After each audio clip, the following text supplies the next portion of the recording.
What exactly do you want me to do? Well, I want you to say how terrible Christianity is and say how great your life is thanks to atheism. Oh, okay. Yeah. Let me think about that. Do I have to start right away? Or? Yes. Oh, okay. Yeah.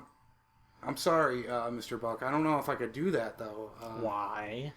I'm a Christian, Mr. Buck. You're fired.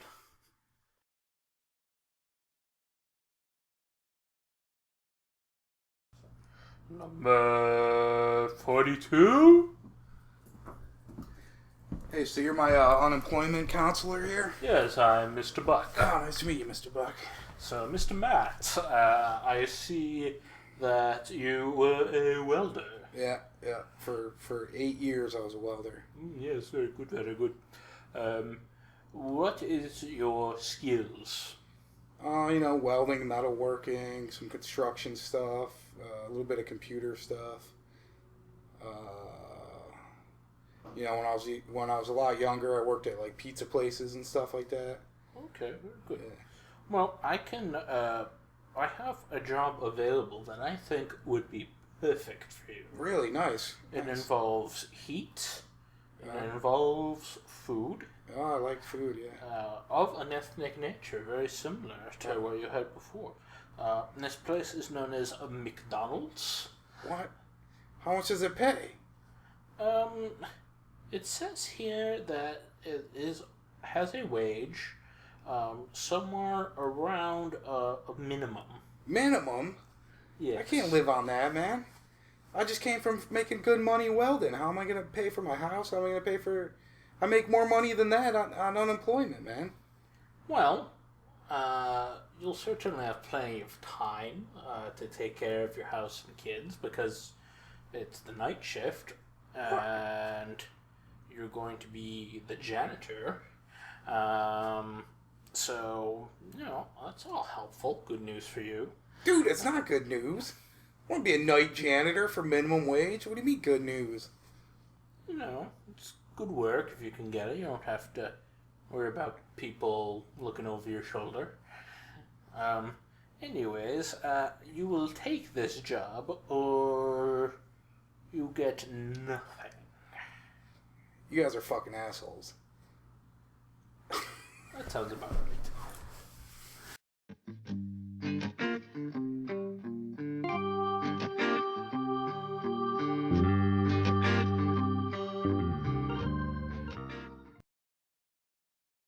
Hi, and welcome to NeckbeardNation, the show where anything goes and the points don't matter. Also, a show where neckbeards talk about atheist stuff. I am Buck. I got a goblet of the day. That is Matt. That's got his hat of the day. Today, we are talking about unemployment. Very much our first sequel. We've had multi-part episodes before, but they've been all pretty much the same episode, broken into parts. This is a true sequel, folks. This is the story of atheism in the workplace continued, except now we're just talking about not having jobs at all. Because those jobs that we had in that episode, we no longer have. So, we're going to talk a bit about being unemployed, our stories with it, and talk about unemployment in general. Certainly in our country, we've come from a point in time where we had very high unemployment not that long ago. About 5 years ago, unemployment was over 10% for the whole country. Now it's only over 10% in Nantucket. Yeah, basically where we live. It's pretty close to that here on Cape Cod as well. So we come from that, but certainly it's in certain times in history been a lot worse than that, and in certain places it's gotten much worse than that.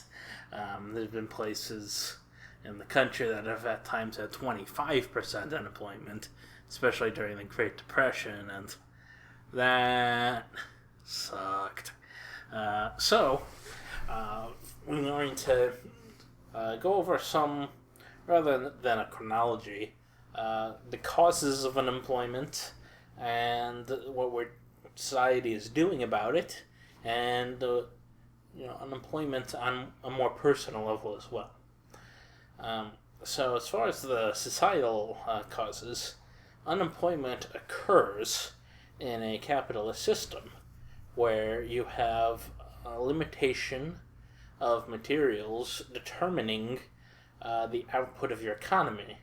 And when there is too low of an amount of money and materials to make a business run, people are let go from that business because that's really the only way you can run a business in capitalist culture. And with that, you have these societies with unemployment. Like a communist society doesn't have unemployment. It doesn't have good jobs, but it doesn't have unemployment. So you kind of get both sides of the coin there. And really from that point, it just goes, what do you do about it? Because no matter what, in our societies, you're going to have unemployment. So there's all sorts of people out there saying, oh, you have to treat unemployed well because that could be you, and that they're in trouble and they need help. And then there's the other side's like, make the bums go on the street, when lazy people who can't keep a job. They generally talk like that.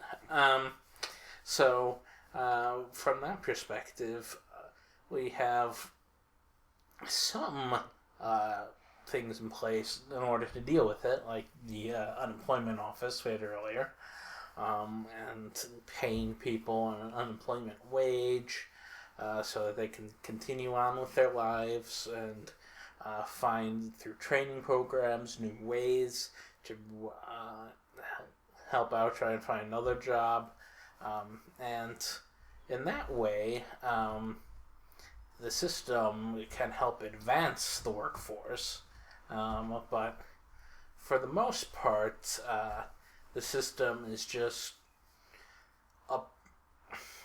throwing money at people to try and keep the economy running at the bottom end,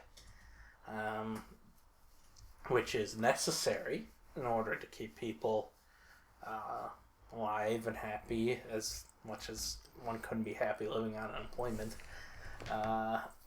instead of trying to have a society without unemployment. That's really not even considered when people talk about unemployment.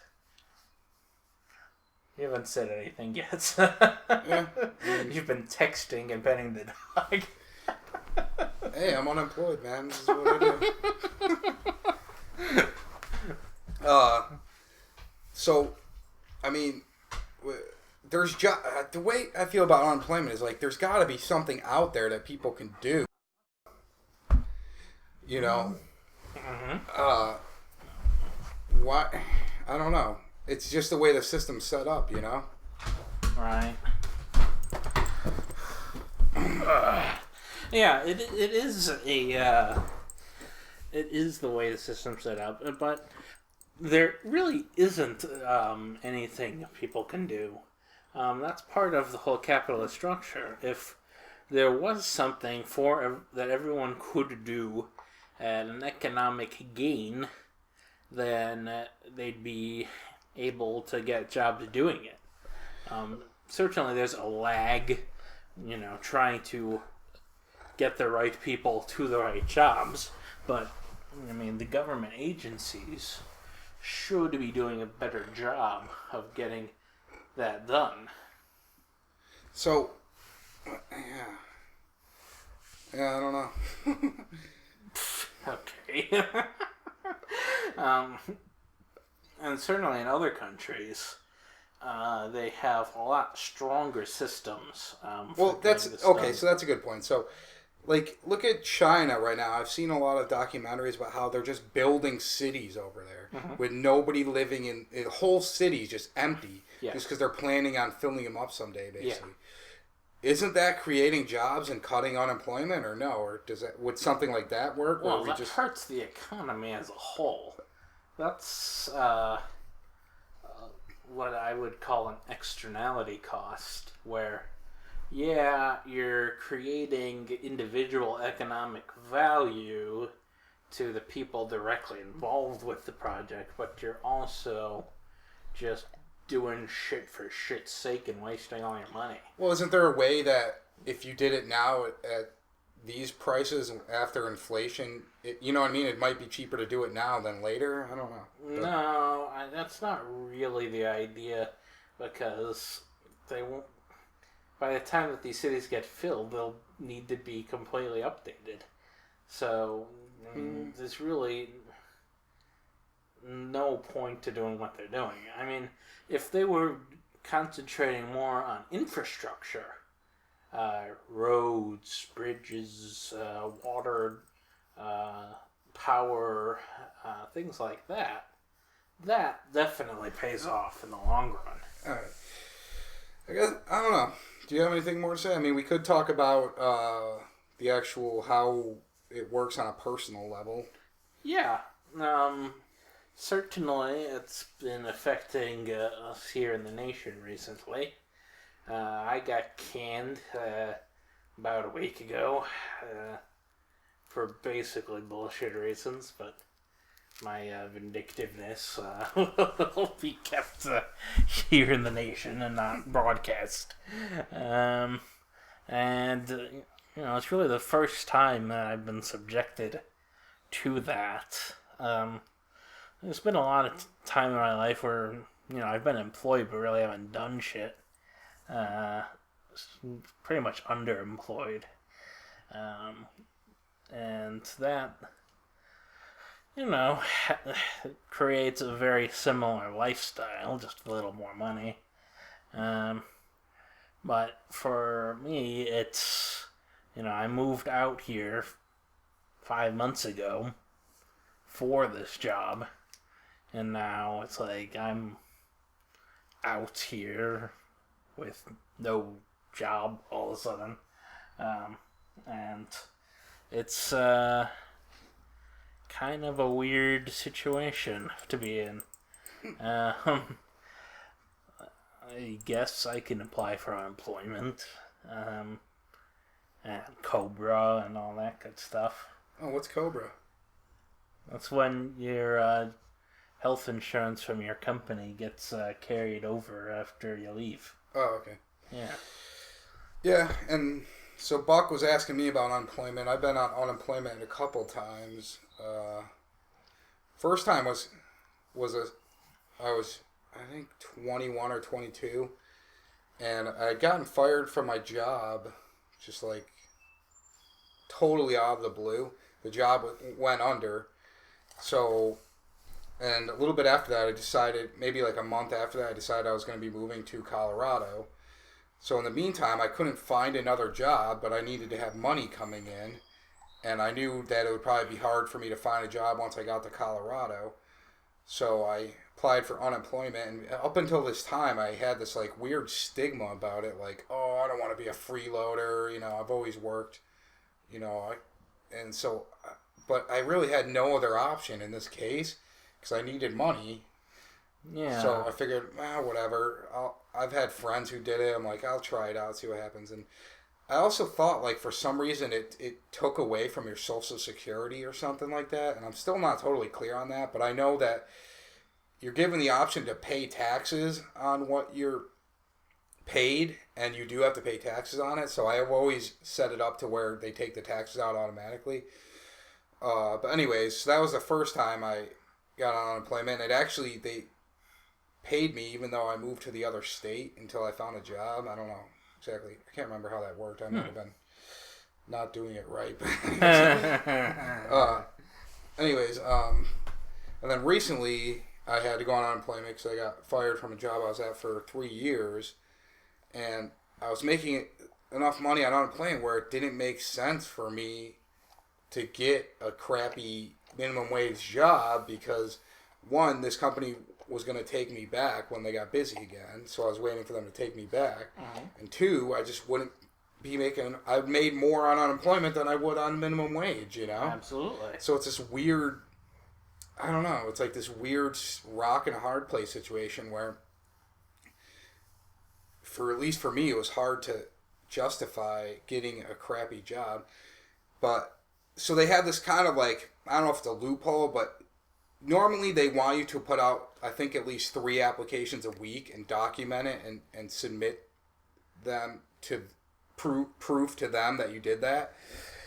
But if you tell them you are going back to your old job at some point, or you're planning on going back to your old job, then they don't make you do that. So, like, tons of people I know just tell them that, and then they don't have to put in applications, whether it's true or not. Absolutely. Like, Absolutely. I don't know. So, but in my case, it was true. But anyways, I don't know. I guess that's my personal history. Well, I guess we should go to now. Now I'm trying to start my own business, and 5 of them. I left my last job.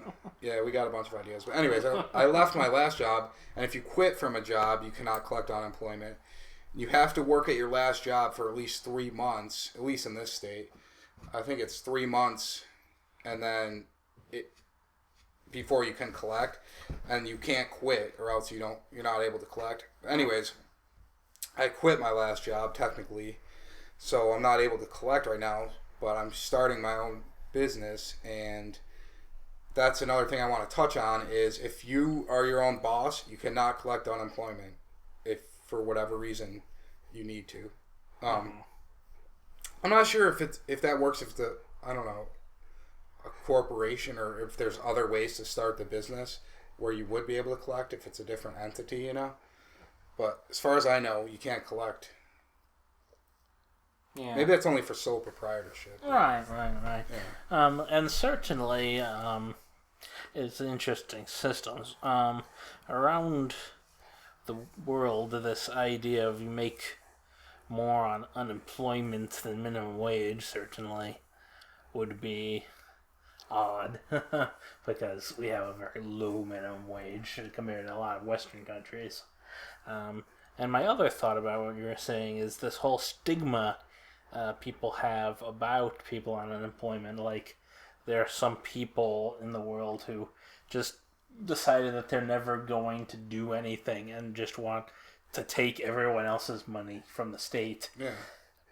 And just live their entire lives that way. Like, that's a common thing or something. Well, on that note, you can't just do that. Yes. For one, you only get paid.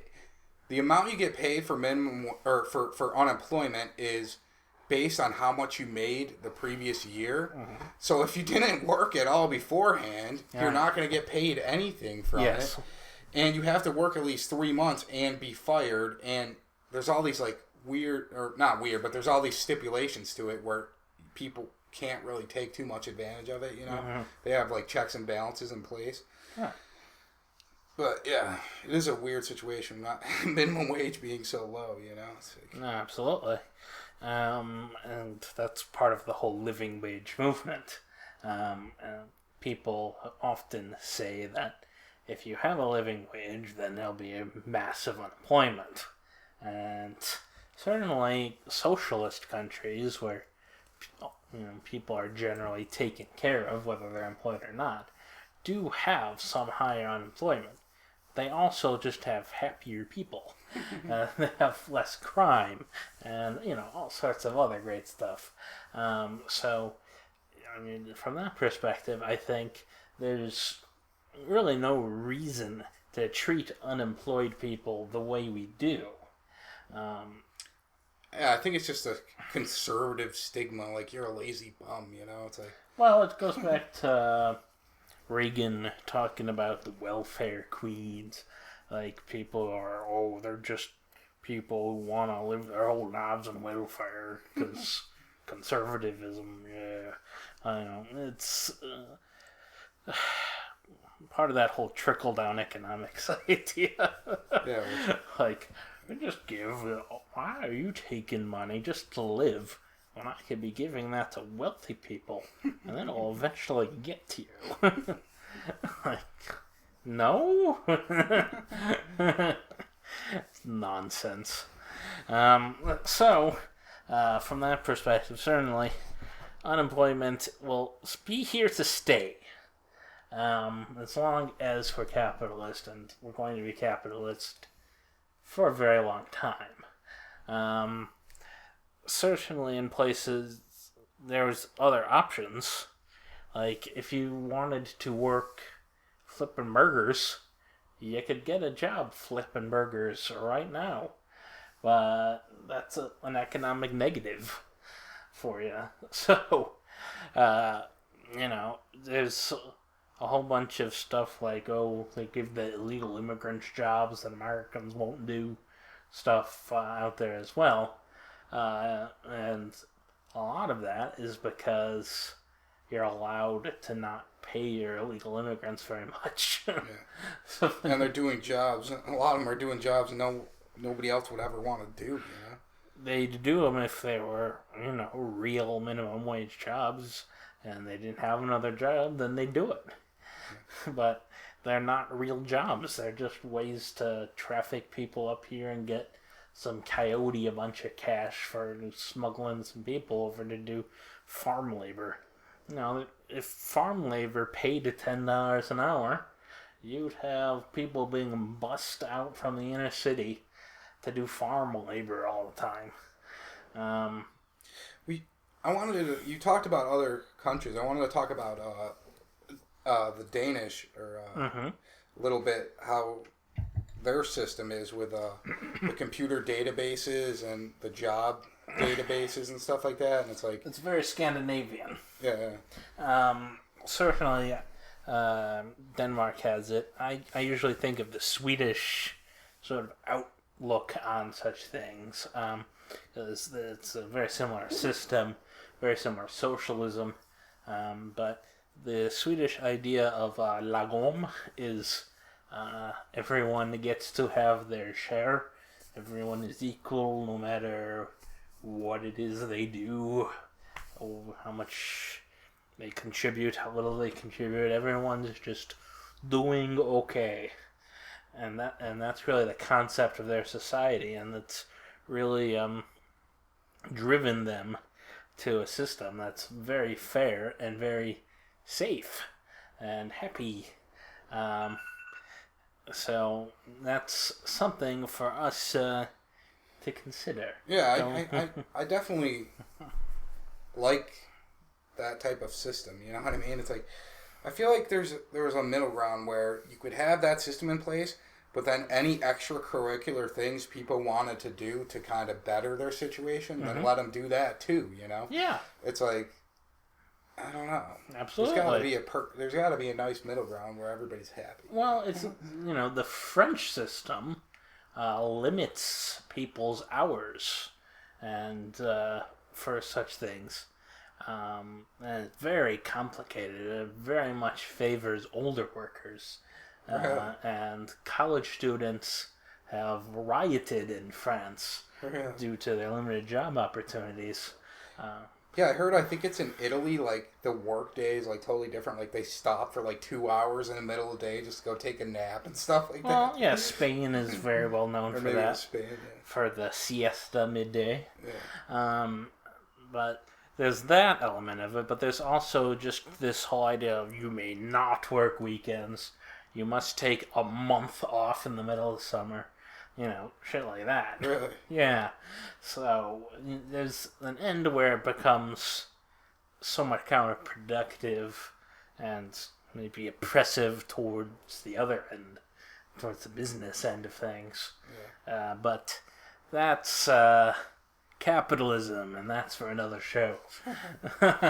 So that has been our show on unemployment. For Matt, this is Buck, this is Callisto, and I bid you a good day. Yeah, guys, just so you know, if we don't pet her constantly when she's in here, she'll just keep barking. So we're doing you guys a favor right now. Mm-hmm. See you guys.